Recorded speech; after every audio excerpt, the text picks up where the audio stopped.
Galum, Chapter 15, The Christians, Tablet 19, 8 days. Lo, these things have been written in order that you may have faith that Yahshua is the Messiah, the son of the Anunnaki, Elohim, Gabriel, and Mary, and that through your faith in him you may have life. And it is recorded in the 21st degree of John that Jesus showed himself again unto the disciples at the Sea of Tiberias, and on this wise showed he himself. And went together Simon Peter, Thomas, who was called the twin, Nathanael ibn Zebedee, the one who was from Galilee, and 2 other disciples of Yahshua were all together. Simon Peter said to the other, I am going fishing. We will come with you, they told him. So they went out in a boat. But all through the shadow hour they did not catch a thing, because Yahshua had told them before to stop fishing for fish and devote their lives to the fishers of men. As the sun appeared to rise, Yahshua stood at the water's edge. But the disciples did not know that it was Yahshua. He was in a transformed state. It should be obvious why Yahshua would have to transform himself. If the people who had tried to kill him had found out that he was alive, they would have certainly tried to kill him again. His transformation served as a necessary precautionary measure to enable him to travel safely. This is how he showed himself. Watch. Didn't Yahshua tell them to stop fishing for fish and become fishers of men? Now he's gone. Yet they know he's still alive because they saw him in the upper room twice. He's not teaching amongst them anymore. And right away, what did they do? They went right back to doing what they were not supposed to be doing. Sounds familiar? Thus, when the early daylight hour was now come, Yahshua stood on the shores, but the disciples knew him not. They just saw him not long ago. He came to the upper room. He was definitely still in the transfigured state, or he was looking like Judas, and they would have seen him in the room and beat him up. Why did they not know him? This is going to be a problem here. Yahshua is in disguise, yet he's naked, so it couldn't be made up. What did he do? Yahshua had to have shaved his beard and changed his obvious appearance. Not his transfigured appearance, his obvious appearance.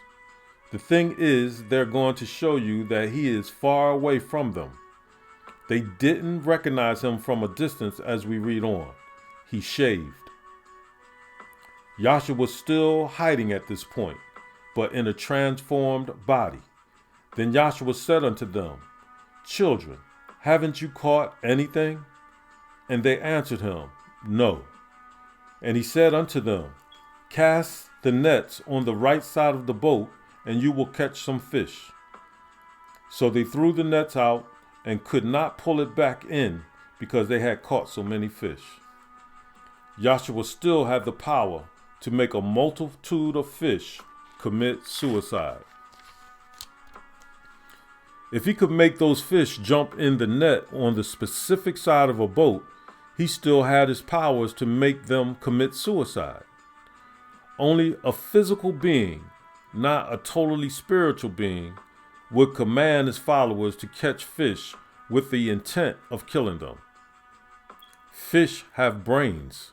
You know this to be a fact, because if they didn't, you would not have to put a worm on a hook to catch them.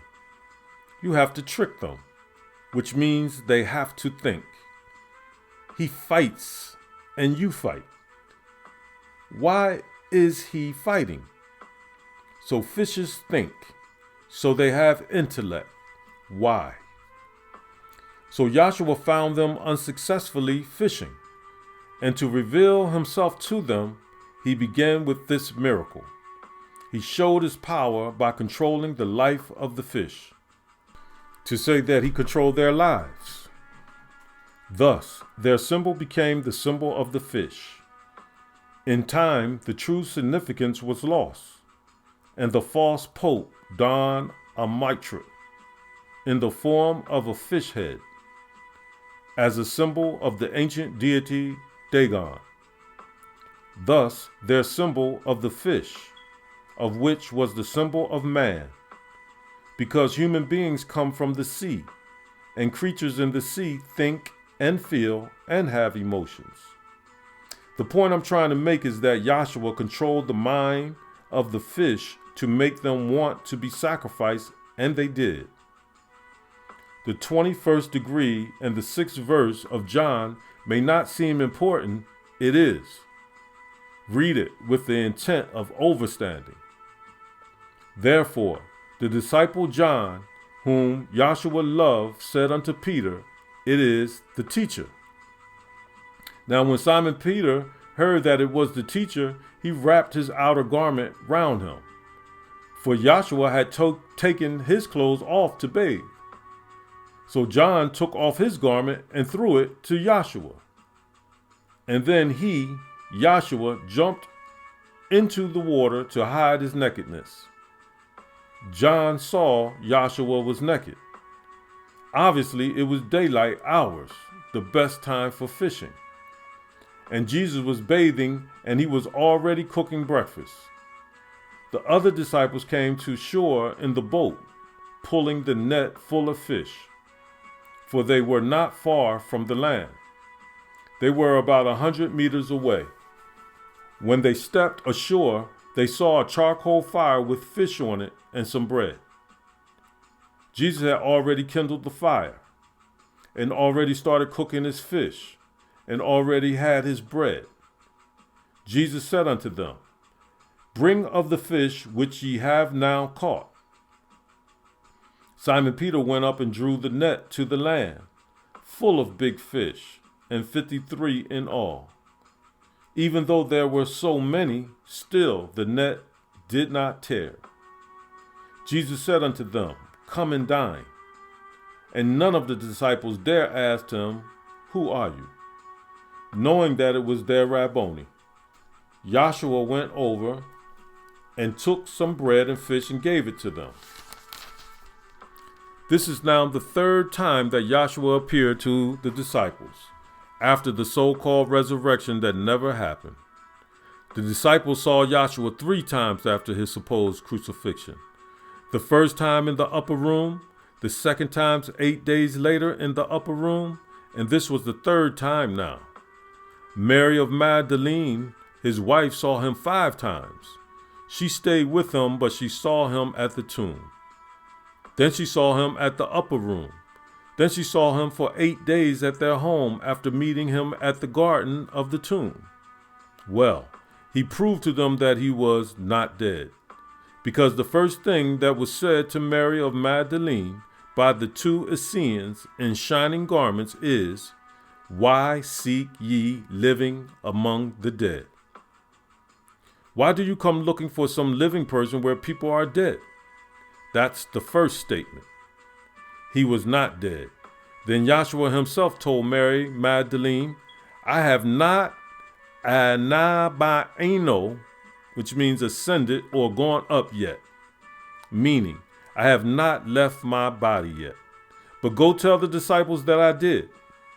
That means the disciples thought that Jesus was a resurrected spirit. And John tells you that they didn't know anything about resurrection where it's written.